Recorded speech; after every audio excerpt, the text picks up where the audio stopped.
Hey guys, Bugcat7 here. Okay, it is Sunday, March 15th, 2020, and I'd like to thank you for visiting the Stonewall Research channel here on YouTube. I really do appreciate it. Alright, gang, well, we're going to move forward in my series looking at accounts of the quote unquote giants or large hominids, as I like to call them, state by state. And nobody else on YouTube has done a series on the Giants, I don't think. So I think, this is unique to my channel here. And you should catch them all. I'm going to put them in a playlist pretty soon. So, people can refer to, whatever state they want to look at. But should watch them all because, as of now, there's just hours of accounts there. So, anyway, next up is Colorado, and Colorado has some fascinating accounts and stories and all kinds. It's just fascinating to me about all these mummies they found out there in Colorado and these petrified remains. And I had gone over it in one of the accounts of like a human fulgurite, and it's just funny to me. I mean, it's like half of the skeletal remains, part of it was like stone, and then the rest of it was skeleton. So just our notion of how things get petrified these days, so it has something to do apparently with the electricity. And one of the most popular videos on my channel is the free energy geopolymers of Tartaria. It's a pretty popular video on this channel here. And I just go over some modern concrete scientific research on, concrete and this sort of curing by electricity that's faster and it makes it harder. And so some interesting stuff with the electricity and how it creates all these things. So it's just interesting with these petrified bodies, and we're so close to the Grand Canyon. And I mean, if you've been a sub for a while on my channel, you know that I follow, Velikovsky's work, Wall Thornhill from the Electric Universe. I've been following him since like 1999. And Dave Talbot, who wrote several books following up on Velikovsky's work to sort of, get it down to a finer aspect. And now they have the Thunderbolts project. So if you subscribe to the Thunderbolts project, you know that the Grand Canyon is a giant Lichtenberg figure, you see, and people from Electric Universe and Thunderbolts believe this was caused by electrical scarring and electrical excavation. And Andy Hall of the Thunderbolts Project, who is an independent scientist who's looked at this, he's did a couple of presentations on his work called the Arc Blasted Earth, with these electrical excavations caused by some electrical phenomena occurring due to the way that the universe works in this electrical grid, with the sun being an anode and the planet switching from cathode to anode, and the various, you have to be a follower of Thunderbolts to really understand it, but they all believe this is a Lichtenberg figure caused possibly by interplanetary electrical discharge. And Andy Hall goes through this and he talks about the hypersonic winds that are caused when these electrical phenomena occur, and the material that it throws out of these places, and the way these shapes take form when the electrical charge hits the earth. And I noticed around Gobekli Tepe, just take a look at this for a second. This is the lake that's north of Gobekli Tepe, about 40 miles roughly. And you can see it's a giant Lichtenberg figure. If we were to drain this and it would be dry, it would be even deeper, and you could see a more prominent Lichten. So something happened here. A great electrical discharge happened over here, probably in more recent times than you think. And, with this hypersonic winds and everything else, you can see around Gobekli Tepe, if we go closer in on it here, all these areas around it show evidence of electrical scarring as well. But the major one is at this lake about 40 miles away, where they say Klaus Schmidt there, the German geologist and whatever the heck he is or whatever, says that they brought material from 40 miles away. Well, if you follow the Electric Universe, the Thunderbolts project, well, it's very easy to figure out where it came from 40 miles away, because when these hypersonic winds hit, there's no telling where the debris and everything, rock and stone and, dirt and debris, it's no telling where it's going to go. And, with hypersonic winds and everything else throwing things around, it's very easy to see where material might land on Gobekli Tepe without the aid of water to do so, you see. So, just to make it clear, if you follow the Thunderbolts file, you can see even more prominent Lichtenberg figures around here.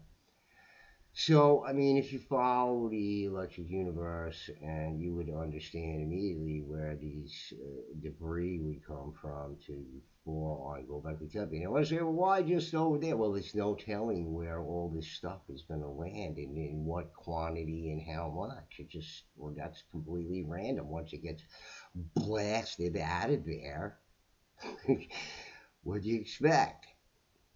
So look, if you don't know about the Thunderbolts project, Velikovsky's work, and Walt Thornhill, and David Talbot, and Andy Hall et al., and even Dave from Electric Universe Eyes, who's a sub to my channel, I sub to his channel too, just did one I think just a day ago or so, about this electrical excavation. So, in any case, you would have to know more about it. Well, many of the planets in our solar system show evidence of these things, and even craters can be formed electrically.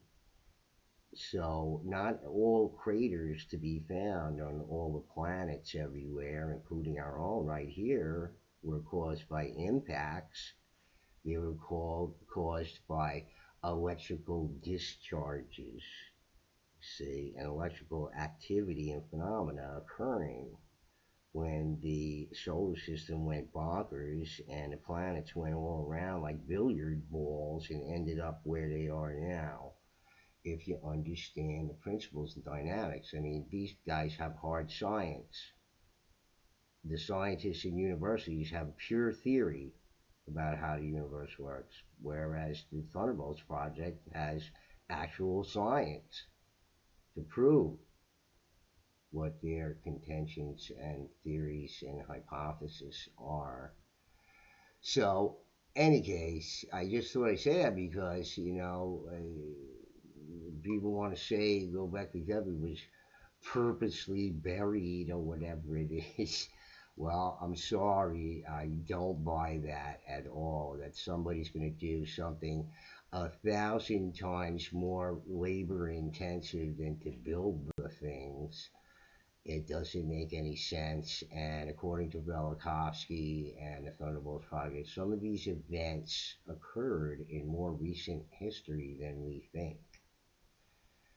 So, in any case, make of it what you will, but I'm a big follower of the Thunderbolts Project. Here it is right here. You can see I subscribe to that, my featured channel, Thunderbolts Project. Get it while it's hot.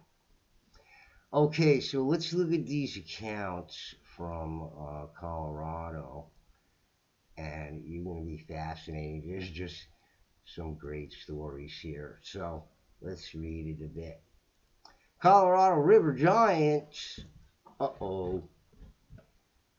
Coronado's giant discoveries across the continent at the same time that DeSoto was blazing his famous trail. An expedition led by Coronado searched for the fabulously rich seven cities of Cibola. And I've gone over the seven cities of Cibola on my channel while I was going and reviewing C.W. Saran's book, The First American, because he talks about it in there, about the seven cities of Cibola. Near Mexico's present-day border with California and Arizona, they ran into several tribes of Indian giants, starting out from Mexico City with some 300 Spaniards and 800 native Indians. The Coronado expedition marched west to the Pacific Ocean. Then, turning northward, they ascended the coast through regions that later became known as Sinaloa and Sonora. While this march was underway, Hernando de Alarcon set sail with two ships up the coast, transporting the baggage and supplies for the soldiers. The original plan called for Alarcon and the army to keep in frequent touch and to rendezvous at suitable harbors along the coast. So when the army reached the province of Sonora, a force under Don Rodrigo Maldonado set out to find the harbor and scan the horizon for Alarcon's ships. Maldonado sighted no ships, but he did return with an Indian who stood so tall as to astonish the Spaniards. Pedro de Castaneda, who accompanied Coronado and later wrote the most complete and factual history of the expedition, records this unusual event as follows. Don Rodrigo Maldonado, who was captain of those who went in search of the ships, did not find them, but he brought back with him an Indian so large and tall that the best man in the army reached only to his chest. It was said that other Indians were even taller on the coast. This giant evidently belonged to the Seri. This great Indian tribe occupied the island of Tiburon and the adjacent Sonora coast on the Gulf of California. Historians testify to their tall stature. Soon after this, while still trying to establish contact with Alarcon, Captain Melchior Diaz came across another tribe of giants. Taking 25 of his most efficient men and some guides, Diaz struck out toward the north and west in search of the seacoast and the ships. After going about 150 leagues, reports Castaneda, they came to a province of exceedingly tall and strong men like giants. Evidently, these were the Cocopa, a Yuman tribe. According to Castaneda, these huge Indians went about mostly naked. They live, he adds, in large straw cabins built underground, like smokehouses, with only the straw roof above the ground. They enter these at one end and come out at the other. More than 100 persons, old and young, sleep in one cabin. When they carry anything, they can take a load of more than 300 or 400 weight on their heads. Once, when our men wished to fetch a log for the fire, and 6 men were unable to carry it, one of these Indians is reported to have come and raised it in his arms, put it on his head alone, and carried it very easily. While among these Cocopas, the captain learned that ships had been seen at a point 3 days down toward the sea, but when Diaz finally reached this place, he saw no sign of a sail, even to the distant horizon. On a tree near the shore, however, his party found this written message. Alarcon reached this place. There are letters at the foot of this tree. Diaz dug up the letters and learned from them how long Alarcon had waited for news of the army and that he had gone back with the ships to New Spain, that is Mexico. But on his way back, Alarcon changed his mind and thus became the discoverer of the Colorado River giants. Sailing into the port of Culiacan, he came unexpectedly upon the San Gabriel, loaded with provisions for Coronado. This chance meeting with the San Gabriel probably figured in Alarcon's decision to resume efforts to locate the explorer's party. At any rate, he added this third ship to his fleet and continued up the coast. They sailed the Gulf of California until they entered the shallows near the head of the Gulf. After hazarding the murky shoals there and almost losing all three ships, he and his crew reached the mouth of the Colorado River. Dropping anchor there, Alarcon and his exploratory party launched two boats against the river's furious current. Thus began, writes historian Herbert Eugene Bolton, the historic first voyage by Europeans up the Colorado River among the tall Yuman peoples who lived along its banks on either side. So these people are living on either side of a river bank, and that's choice real estate anywhere. A piece up the river, Alarcon and his men came upon their first settlement. About 250 giant Cocopa warriors stood on the banks, ready to attack them, but the captain, by making signs of peace and offering gifts, won them over. Further upstream, more than 1,000 giant Indians appeared with bows and arrows, but Alarcon knew they intended them no harm, because their women and children accompanied them. These Cocopas he described as large and well formed, without being corpulent, big, fit. They were fit. Some have their noses pierced, and from them hang pendants, while others wear shells.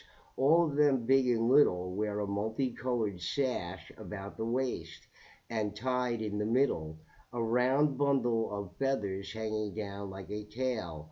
Their bodies are branded by fire. Their hair is banged in the front, but the back it hangs to the waist.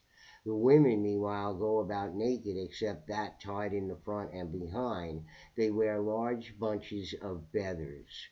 Okay, and I was taken from Steve Quayle and his research on the giants and the giants in America. And he has a bit of like a sort of biblical slant on this whole Nephilim slant or whatever it is, and I'm not any part of that at all. No, no, no. So let's go on to the next one. And that was very interesting about those accounts from the explorers with these rather large people living there at this time, I would assume in the 1500s, while this exploring was going on by the conquistadors, which, are held in very high regard, but they were basically a bunch of animals. They killed a lot of people too. First they came in peace, and then they did whatever they were told.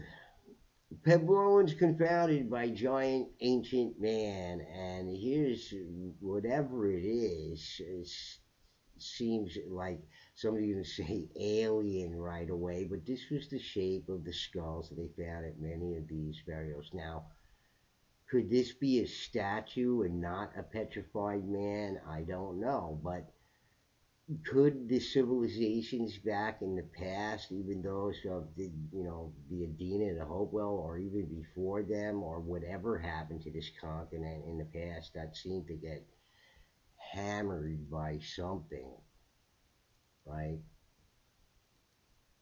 You know, could it be a petrified man? But just let's entertaining. The 7.5 foot sculpture excavated on the Beulah Road in 1877 and shown to crowds at a livery stable in Pueblo had ovally long arms and a short tail. That's interesting. Both claimed as evidence of a distant ape to human lineage. So just forget about that, because what we know about tails and whatnot, I'm talking about monkeys' tails, so a couple of feet long. They're probably talking about a prehensile tail, or something, you know, uh, oh, but it could be Denisovan, because the Denisovans apparently had some sort of tail, but it was very small. And here the site moderator here saying even though it was 7.5 feet tall, nothing like an ape. The man appeared to be petrified. However, it was incorrectly stated, had been shaped from pulverized rock and bone, plastered blood and meat, and baked for 2 weeks in a kiln. Unlikely, says the moderator. Puebloans thought it resembled an ancient Egyptian, an American Indian, and Asiatic type, but it actually hailed from Elkland, Pennsylvania.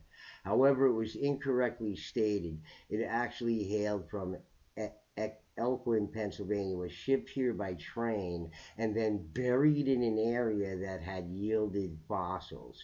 Another unlikely claim was that it had an older brother of sorts, the Cardiff Giant, which was an earlier hoax executed by the clever but unscrupulous George Hull. George Hull must be burying these things around the world. So these are like it's what's mentioned about the ancient coins found around America. Somebody was out burying coins. This is a popular explanation of mainstream for these things, because they have no other explanation. So obviously, the possibility of any of these ancient things being found around the Americas was the result of somebody going around and randomly burying them there for others to find at some later date, who knows when. But these sorts of hypotheses are just flat out preposterous. So whatever they say, it's ridiculous. But again, George Hall with the Cardiff Giant, which I go over on his channel. If you're new to my channel, some of the old videos on my channel you're going to want to see. This is one of them on the Cardiff Giant, and the cockamamie story that's made up afterwards to try to save face. Hall and his partner were just rapacious parasites, and they didn't want to look like rapacious parasites, so they made up a whole cockamamie story about an argument with a minister and all this kind of bunk. And it was just nothing but a story that came after to make an excuse for being rapacious parasites, apparently. So just the story is different than and I take it from C.W. Saran's book, who went over it in the first American. The Colorado Giant, or Solid Muldoon, as it was christened soon after discovery, appeared to mix reviews. Some thought it smelled fishy, and others were sure it was real. The Pueblo chieftain stated there was considerable excitement in the stable where it was displayed, and that viewers wanted the opinion of a scientist on the curious work of art. The chieftain suggested that the master showman, P.T. Barnum, who was in Denver at the time, come to Pueblo and render an opinion. Barnum, wanted the Cardiff Giant statue, but I don't think he could get it, so he just made his own, a replica of one, and showed it in his thing there. I think that was the story. There can be no question about the genuineness of this piece of statuary, read a Chieftain article of September 19th, 1877. So, I don't know what they're talking about there. The stone shows the effects of time, and the circumstances of discovery are such as to preclude it to be genuine. A few days later, on September 22nd, the chieftain called the cavity fill a wonder of the world, while noting confusion in the viewers' minds as to whether the apparent petrification is a pre Adamite, pre flood, or one of the more recent stages of antiquity. So again, who knows? Maybe it's a real petrified person. Who knows? Where is this thing? And we're talking about again by this giant Lichtenberg figure here called the Grand Canyon that got excavated somehow. This side of the planet was destroyed. The Beulah Historical Society's from Mace's Hall the way it was to Beulah the way it is offers a detailed account of the solid Muldoon in a chapter researched and written by Walter Wyant.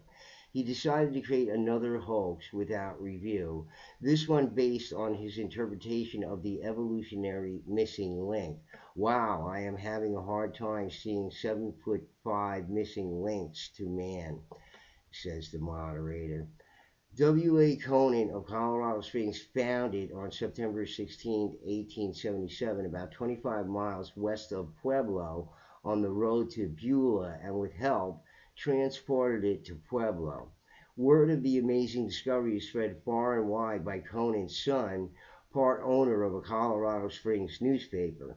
After it left Pueblo, the Muldoon was shown to crowds in Colorado Springs, Denver, Cheyenne, Wyoming, and points eastward and reached New York City by early November 1877.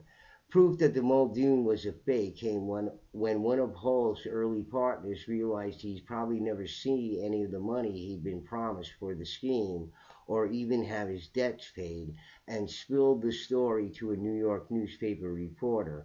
The story was reprinted across the country, and though it surprised many people, it provoked little hostility, according to Wyant's account.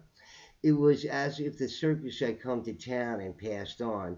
The public regarded a humbug as entertainment and seemed to enjoy the whole event, Wyant wrote.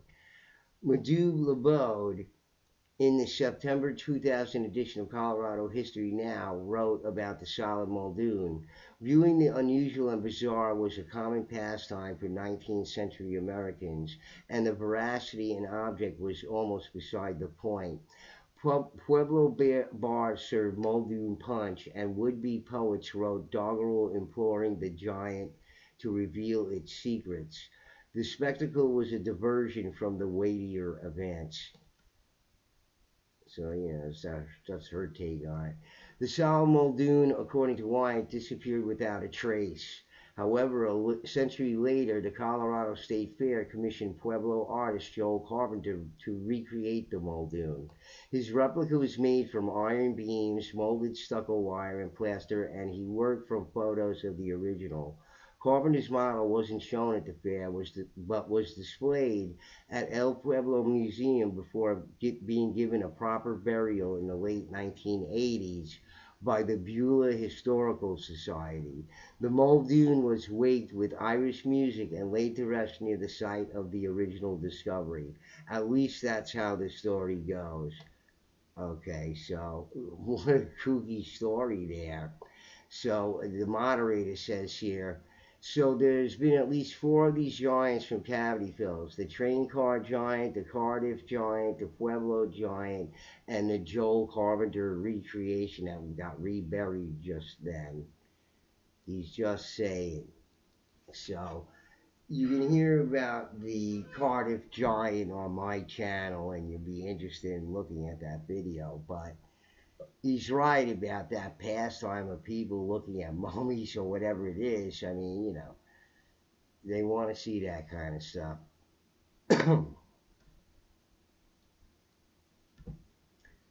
12-foot petrified Colorado giant, the New York Times.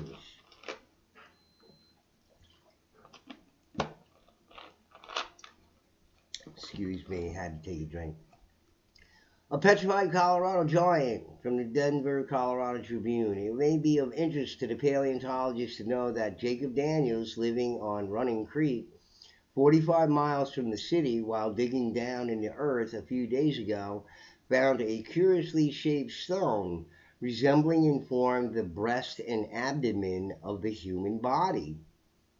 His curiosity being aroused, he began drifting right and left from the shaft which he had sunk, and disinterred large fragments of stone, which, when put together in their proper places, gave the exact form of a human being 12 feet in length. So, how weird is that?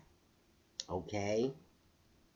And Jimmy the Paleo Mountain Man shows a lot of artifacts on his channel that people just poo poo and say, it's nothing or whatever. But don't say it's nothing, because I've gone over to my channel too. Mainstream archaeologists, anthropologists find these things that you and I would look at and be like, yeah, that's nothing or whatever. But it isn't nothing. It's something. It's just the details in form are subtle. So we're not accustomed to seeing them. We're not looking for them, but they're there. And when you are explained to you, probably you can see them, but you have to have an eye for it, just like a lot of things. So this is 1881, and the stones put together, and that was amazing. I would love to see that.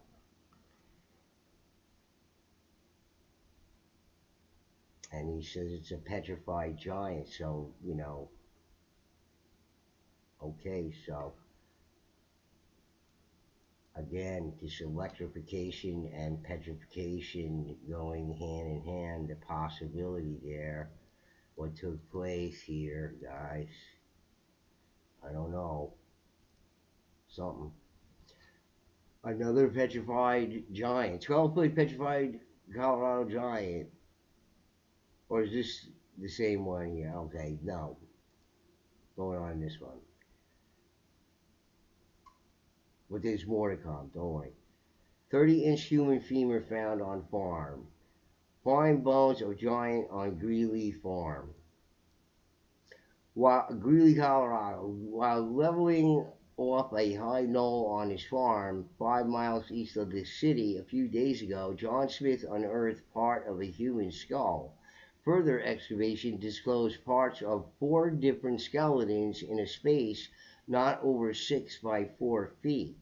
One femur bone, the bone of the upper part of the leg that was found, measured 2.5 feet in length, showing that the man, when alive, must have been nearly 8 feet tall. One skull bone was solid, without suture or joint, and of usual thickness. I think they meant to say unusual thickness there, because that's a pretty big 30-inch femur. So just about these, think about these, it looks like it's the same article. That's why I got confused. So here we go on to some mummies here, examined by skeptics. So you got petrified remains, mummies, all these things to be found in Colorado. It's just fascinating to me. Let's see if we can see this a bit closer, because I can't see it. Mummy study at the fair. An ex-Salt Laker airs his impressions of the sites below. And, I'm not sure when this is taken from, but this pastime of looking at mummies and all that kind of stuff, 1893, lasted into the 20th century by quite a bit. And it's just funny. It made me think about when I read this article. I remembered in this Bob Hope movie, one of my favorites, My Favorite Brunette. And Bob Hope, basically, in all his movies, plays like a lovable idiot, like a lovable imbecile. And he always plays the part the same way, but he's great at it. And check out what he says. He goes walking into this house, I guess, in California, probably not far from Palm Springs. I don't know what Hope was in his personal life, like a conservative golf player. Probably was not far from Palm Springs. But he goes in and he talks to Peter Lorre, and listen to what he says, okay? This is on his channel here on YouTube, Pizza Flex. All right, that I subscribe to. Listen to what he says. Oh, Dr. Landau. Good afternoon, sir. Good afternoon, Kismet. Yes? Baroness Monte is expecting me. Pronto. Oh, yes. Won't you come in? Pronto. Nice cheerful place. What time do they bring the mummies out? It's very amusing, sir. Madame la Baroness is in a... Very cheerful place. What time they bring the mummies out? Very funny. And that was in the 40s. So, when was the last time you saw a mummy at the fair?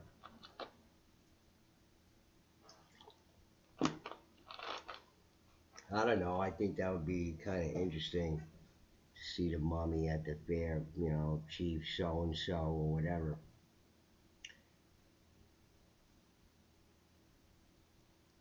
Okay, so an ex-Salt Laker airs his impressions of the sights below. How calm, how self-possessed. Is he dead? This is the first line of thought that comes into one's mind on seeing the crush about the mummy preserved in the glass cases of the Colorado collection in the anthropological building. These mummies, studies apparently in brown putty and withered leaves, have a marvelous power in attracting people, especially women. And the uglier, more repulsive these post mortem souvenirs are, the larger, more continuous the crowd of women clustering about those cases, as though they could never see enough. It is as though the uncanny looking things were a beauty and a joy forever. Interesting that they say that about how women are attracted to that. Some sort of psychological thing going on there. These relics of the predecessor of the Aztec were dug out and scraped up from the graveyards in the cliff dweller country in southern Colorado, Utah, and they are all in all positions and no positions at all, but principally bunched as though having died of cramps that tangled them up like a corkscrew. Get that. This supposition is sustained in the facial expression, which suggests anything but complacency and resignation.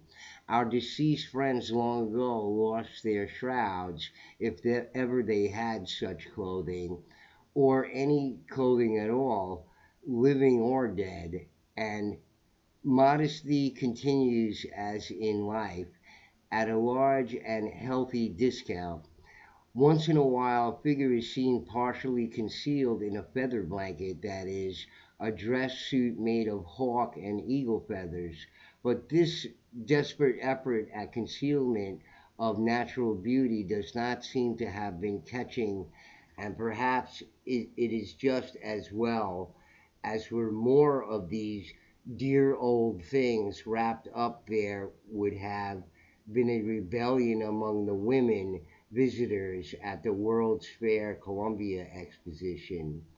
Some of the late lamented must had pretty decent heads of hair, judging from this post-mortem exhibit, and one dude in particular has his or her hair or its tresses skewed up with bean-shaped beads in a really attractive style. Bits of pottery and other articles of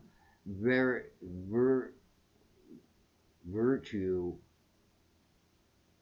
I can't read that, accompany the more or less segregated remains, having been buried with them for the use of the soul on its return from the happy hunting grounds. The mummies may be all right in Chicago as appetizers and bonanzas for the World's Fair and the dime museums for semi veneration of the morbidly curious. But down in the Durango Silverton country, they have been sensed to be even an attraction in the larger beer saloons.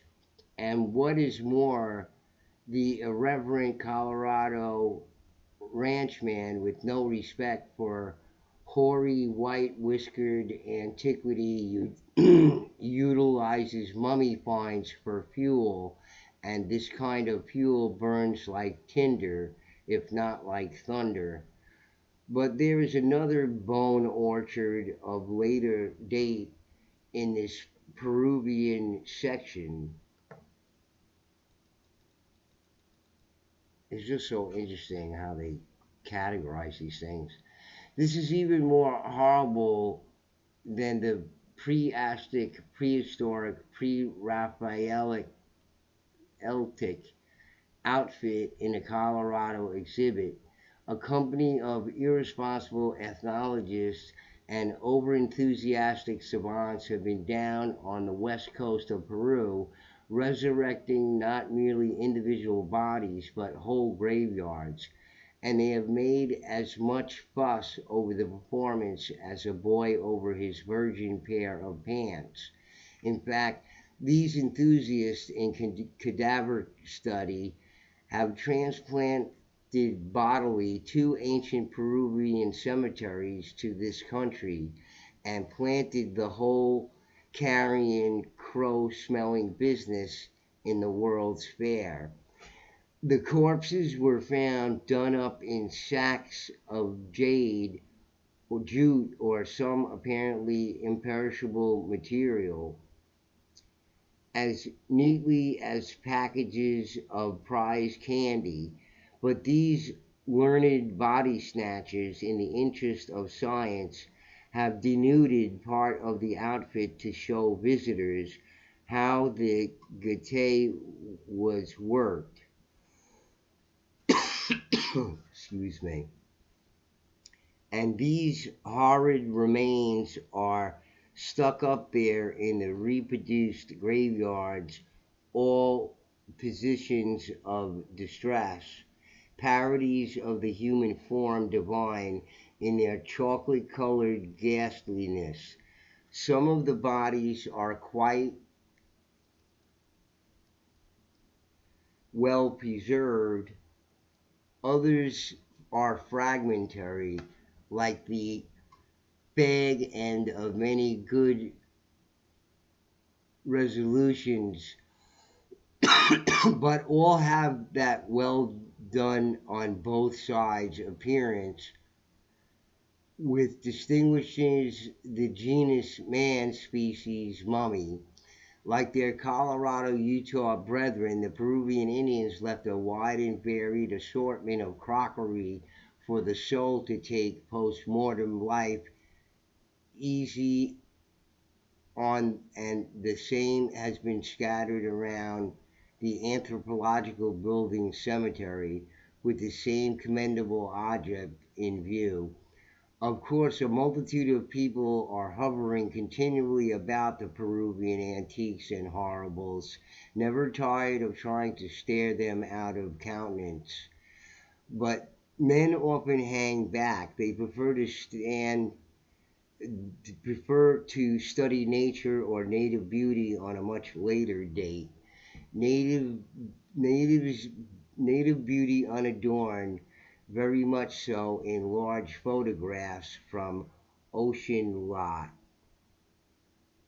Ocean Loa, I don't know, as displayed ostentatiously in another part of the building, and would rather camp over there, or Oceania, I guess, and would rather camp over there. But their wives, mothers, sisters, and lady acquaintances don't care for the Oceanica bells. They prefer to memorize every hair root tingling detail of these dreadful mummies that they may chatter about them at home for the next 2 years. Yes, if you've any real nice fresh corpses, just trot them out. But do give us a rest on these sore and withered chestnuts. I don't know. So, in any case, that was just a very curious article there where this person just, you know, felt disgusted and reviled these things. But, you know, there were curiosities at that exhibition, and they also had the Peruvian mummies there, as along with these Colorado mummies that were, you know, rather large. Grand Canyon, humans 11 feet tall. Find petrified bodies of giant men. So again, petrified bodies of giant men found in the Grand Canyon. Are we adding this up already? It's like I said, if you follow the Thunderbolts Project, Electric Universe, Velikovsky, Walt Thornhill, David Talbot, Andy Hall, and Don Scott, and all the people who do work on the Thunderbolts, this is very understandable. And as I've gone through on my channel about research into fulgurites and concretization by means of electricity, curing concrete with electricity, I've demonstrated it on this channel by serious research from Science Magazine on how to cure concrete with electricity, especially when it's huge. How long do you think 100 ton something or rather is going to take to cure? Long time. But at some stage of curing process, you can cut it with a thin piece of wood, nice and square. Okay, so find petrifying bodies of giant men, human beings 11 feet in height. San Francisco, details of archaeological discoveries made in the Grand Canyon of Colorado by Samuel Hubbard. Any relation to Harry Hubbard? Maybe. Oakland scientists were revealed here today upon Mr. Hubbard's return from an expedition to Arizona. According to a story which will appear in the San Francisco Examiner tomorrow, two petrified bodies of giant human beings, 11 feet tall, said to be of proportions similar to those of human beings today, were found by the Hubbard party, the story says. Okay, so proportions similar, so proportions similarly, right?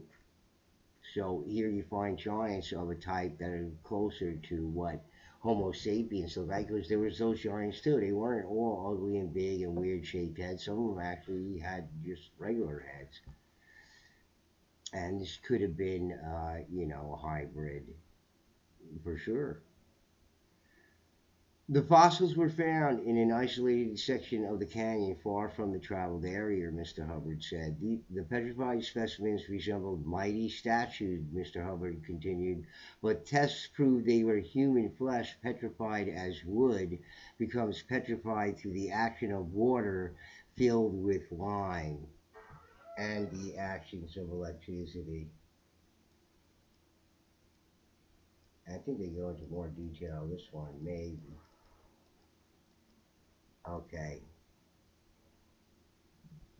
Or is this a follow-up article? Maybe if the San Francisco, the challenge of Samuel Hubbard, Oakland archaeologist, accepted, scientists will accompany him on a second expedition to the Grand Canyon of Arizona to verify his claim as to the presence there of two monster petrified bodies of men of prehistoric age, antedating King Tutankhamun by several 100,000 years.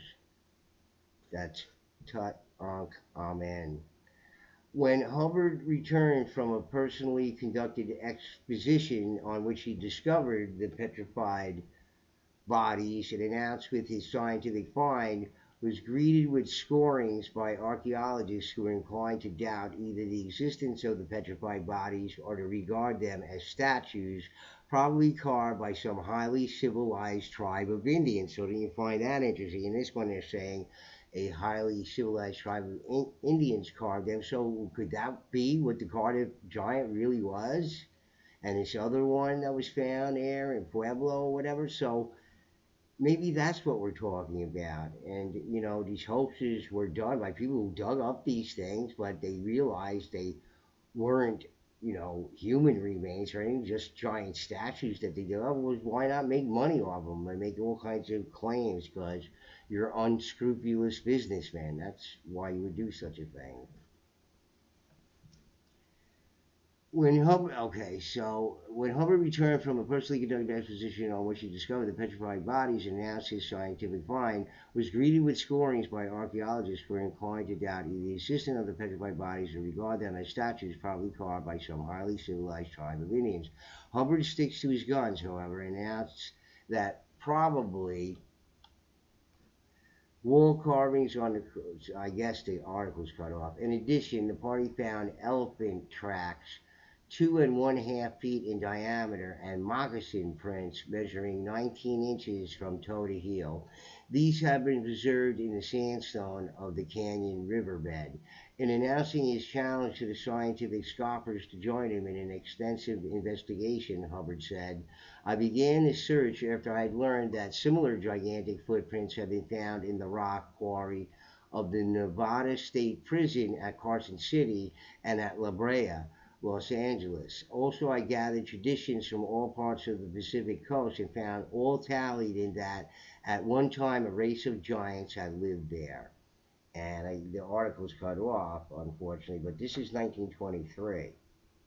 So early in the 20th century, but now we're getting more into the modern era of these finds, and it should be 20th century, archaeology done there. And what happened with these things? They all disappeared.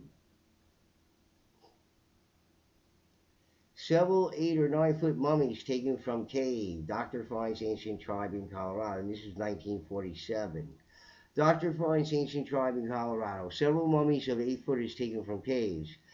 A retired Ohio doctor has discovered relics of an ancient civilization whose men were 8 or 9 feet tall in the Colorado desert near the Arizona, Nevada, California line, an associate said today. So, look, people, again, if you don't know the story of my channel about the giants not being cannibals, the whole story about the Lovelock Cave giants not being just put on them by the Paiute Indians, okay, and this whole story about the giants there, okay, because elsewhere in the country the giants were good, and I go over that on this channel too. I have a video about the good giants that you never heard about, okay. So when you have to demonize somebody, especially people living in very elegant houses, okay, and this is what broke this story for me from C.W. Schramm's book, because he wanted us to know about it.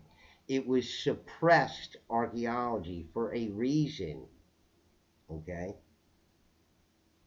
500 towers that you never heard about, a major site in the United States that you never heard about, okay? I have a video about it on my channel, okay? 500 torreons or castles, 25 to 30 feet high, built out of block stone, some of it carved, but certainly giant slabs of perfectly carved limestone as bases for these things on cliffs and overhangs out in the middle of the desert in a 35-mile by 50-mile area. 50 castles, torreons, okay? And the people were exterminated there by what seems to be the peaceful Pueblo people's ancestors who exterminated them in their houses, probably at night. Okay? And as vanquished enemies are bent over backwards and their heads pressed back, like they break them in half and bury them that way, because those how these people did this with vanquished enemies. All right. um, One of the modern day excavations there I'm talking about. So people with weird skull types, these large sized people, slightly more robust, like the Lovelock Cave people, okay, were killed in their torreons. The Galena Canyon is buried archaeology, folks. Frank C. Hibben did extensive archaeology there. Reams of paper on the site, and it was all dumped in the garbage because nobody wants to hear about it. Okay, the Lovelock Cave people probably came from Hovenweep or maybe even the Salmon Ruins. Okay, they left there, and that's why the people there, the Puebloans, occupied the sites and the cliff dwellings. They occupied because they were vacated. Okay, but Galena Canyon people weren't vacating, so they were killed in their homes. Okay, these people were highly skilled in engineering, had a very highly evolved society with these beautiful homes, and the insides were decorated and special features in the furniture that they had. Okay, practical design features, and they were very sophisticated people. Okay, so they were supposedly the cannibals and all that. These Lovelock Cave people were very similar, and I'm almost sure in my research, they came from Hovenweed and maybe even the Salmon Ruins and left there to go live. And then the Paiutes exterminated the Lovelock on the same grounds that they were cannibals. And this is the oldest story in the book. They come in the middle of the night like the boogeyman and take your children and eat them and blah, blah, blah. And that's why they got to die. Simple as that. Simple demonizing of the enemy. We go, it's all been that way against the Giants. The Giants were genocided because they were big and ugly and weird and more sophisticated and smarter. Okay, like the old Steve Martin joke. How do you become the smartest guy in the world? If you're the second smartest guy in the world, well, you kill the smartest guy in the world. Now you're the smartest guy in the world. But you're the second smartest guy in the world. You killed the smartest guy in the world. Okay, so Howard E. Hill of Los Angeles, speaking before the Transportation Club, disclosed that several well-preserved mummies were taken Sunday from the caverns in an area roughly 180 miles square, extending through much of southern Nevada from Death Valley, California, across the Colorado River into Arizona. Hill said the discoverers, Dr. F. Bruce Russell, retired Cincinnati physician who came across the first of several tunnels in 1931 shortly after coming west. Okay, so it doesn't have the rest of the article, but it's from 1947. Okay, mid 20th century. Okay, 8 and 9 foot mummies taken from a cave. All right, so is it a credible account? Well, if it's not done by the Smithsonian or anybody sanctioned by the Bureau of Ethnology, they don't count anything. So, and the rest of these universities who might have had remains or artifacts, whatever, they all disappeared somehow and for some reason. So, I'm sorry, but it's too many coincidences for me. Okay, so from the same time period, I believe, or similar article, 22-inch footprints of giants. That's pretty big. Photo shows footprint of 22 inches. Hollywood. A group of amateur archaeologists displayed a photograph today of a footprint 22 inches long and 8 inches wide.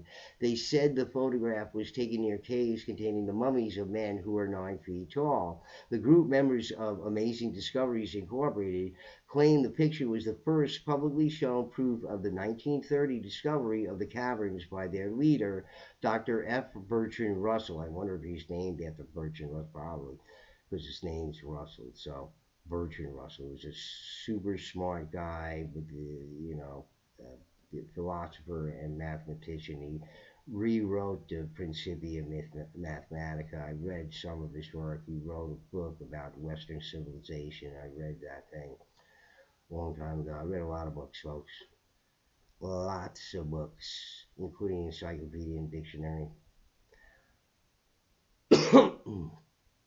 Dr. Russell announced the discovery 3 weeks ago. Spokesman Howard E. Hill said the amateur archaeologists found many prints. The giants who left them appeared to be flat-footed, he said. Some were foot coverings and others were barefooted. They had 5 toes. So, rather large footprints there. 22 inches could be somebody, who's like, 11, 12 feet tall, 13, 14 feet tall. So, anything like that, and also mid 20th century. So here's the last one here. Summit County 9 footer, the bones of our ancient people. So it's a little bit of an article written here, so it's pretty good. I wrote a partial description which was published in 1878 in relation to a burial place of an ancient people which I have opened and examined, where were found their remains, which were lain away with care and neatness to await the resurrection of their bodies. In one of these, discovered and examined in 1878, was a large cavity under a cliff of rock which was about 18 by 20 feet. From the roofing to the bottom was 14 feet. This place was almost filled with bodies of a race of people of whose habits, color, or what time they inhabited this portion of our continent history tells but little. The Indians, in their traditions, unwritten history, explained that those had passed away before their ancestors came, and the mounds which represent animals and reptiles were supposed to be used in worship and others for defense.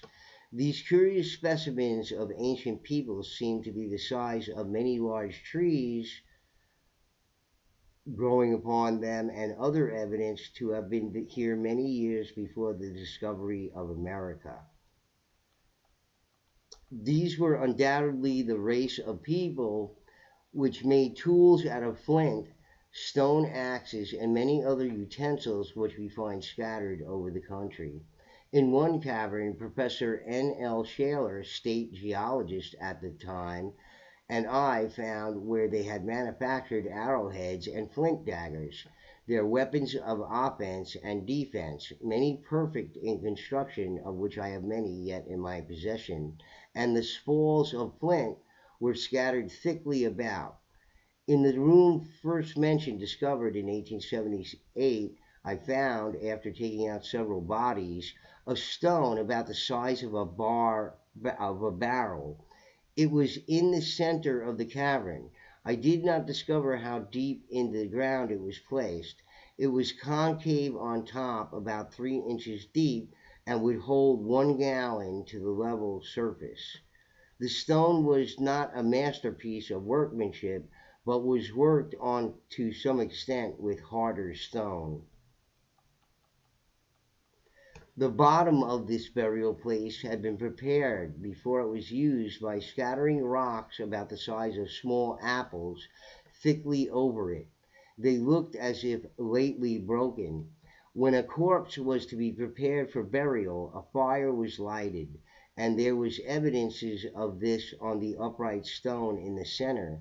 The body was laid across the fire face downward,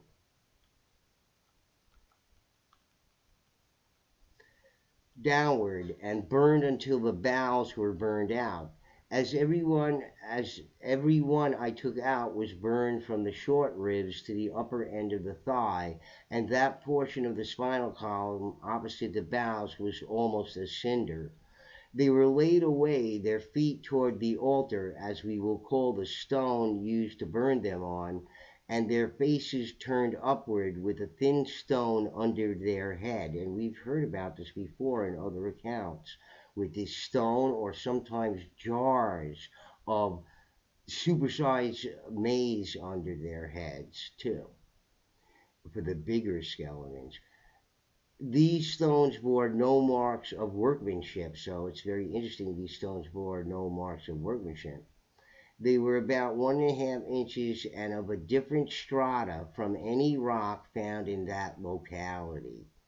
What the bodies were covered with I could not conjecture, as they were but ashes and charcoal, and some trinkets used for ornaments probably, for the holes drilled through them seemed to be worn very much, and they were made from flint, stone, coal, mussel shells, and a kind of earthenware, all of which seemed to be broken and were mixed in with the bodies. The skulls were very smooth and showing no seams, which proves them to be very old. Also, their teeth, though worn, almost even with their jaws, there were no decayed teeth and none missing. Their hair, which seemed coarse and black, was tied close to the head and in the middle, and at the end of with what appeared to be deer sinews. Their hair was the same length, about 1 foot, and the roll about 1 inch diameter, and when first taken from the excavation could be handled, but when exposed to the air would crumble to fine black dust. The ornaments of shells would also dissolve in exposure to air. I carefully noted the many bones of the arms, legs, hips, and ribs, and I never found any broken and healed, which would have made them larger and rough. They certainly were a quiet, orderly people to have had no broken or fractured bones. On examination, the bones were found to be much heavier, rougher, and stronger than those of the Ethiopian race. They were but little taller than the American people, but with one exception. Professor N.L. Snaler measured the skeleton and gave his opinion that he was 9 feet tall, and from the cavity of the attached muscle that he would have weighed 800 or 900 pounds. There was one skull which had a curious bone on the bones which composed the nose. It was a protuberance which ran out and upward about 4.5 inches. It was not a horn, for it was of the same composition as any other bone, and I conjectured it was covered with flesh and skin, as it was an attachment of the skull. The shape of the skull and cavity for the brain led me to believe they were an intelligent race. Professor Shaler stated that they were not flesh eaters, but did eat shellfish, crawfish, periwinkles, and fish without heating them. He proves this by their teeth. Okay, so these people could be primarily fish eaters, or bounty of water or the sea, and with supplementing their diet with vegetable material for those big and extra molars. Okay, so, and these people, if they're 9 footers, are somewhere in between the really big giants and could have been hybrids, as Andrew Collins just released in his latest book about hybrids and whatnot, which I've been talking about for a very long time before his book came out, that's for sure. There were 6 or 7 state geologists examined these bones. I put the queries to them of whom they were descendants and what became of the race. Oh, I missed this part. In one burial place, I took out 34 skeletons complete, and in another 3, all buried in the same manner, except one, which was buried in a sitting position. Again, with the sitting position. There were 6 or 7 state geologists examined these bones. I put the queries to them of whom they were descended and what became of the race. Also, what period of the world's history were they placed here?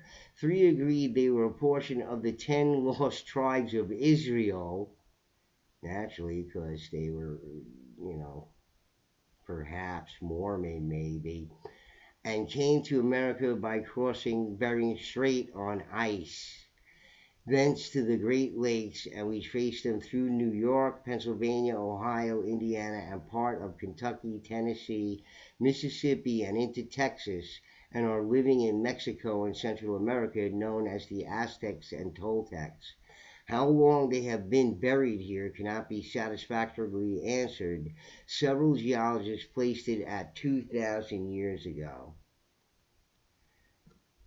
And there's nothing so good for sore throat as I found this very curious here at the end of this, considering it's the Grand Canyon and all of these petrified giants.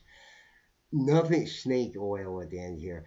There's nothing so good for sore throat as Dr. Thomas electric oil. Cures it in a few hours. Relieves any pain in any part. I wonder how much alcohol was in that snake oil elixir there. Electric Dr. Thomas electric oil.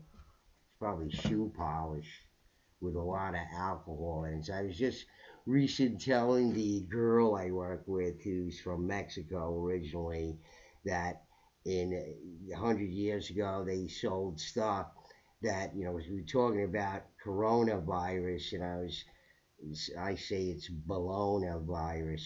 We got 70 people sick here where I am, and none of them are dead. And the county I live, that I'm staying in right now, has about 1,500,000 people in it, and there's 70 people sick, and there's not a hand sanitizer on the shelf to be found anywhere, or gloves or anything.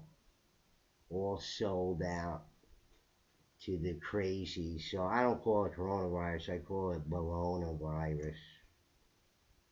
That's my take on it. But anyway, guys, I hope you enjoyed all of these giant accounts here. They were fascinating. This last one was very interesting here, and about what they said, about what they ate, and um, the skulls and how they were smooth, and the teeth being worn but perfect. Okay, so gotta have a clean diet for that, folks. No hunting mastodons and mammoths and bison and all that kind of stuff. You gotta be eating clean. Okay, different kind of peoples, different kind of society, different kind of social order to a lot of these people. All right, so I hope you enjoyed that. Please hit the like button if you did, and I will be seeing you with a new video on the Giants very soon. All right, Bugcat 7 signing out. Peace.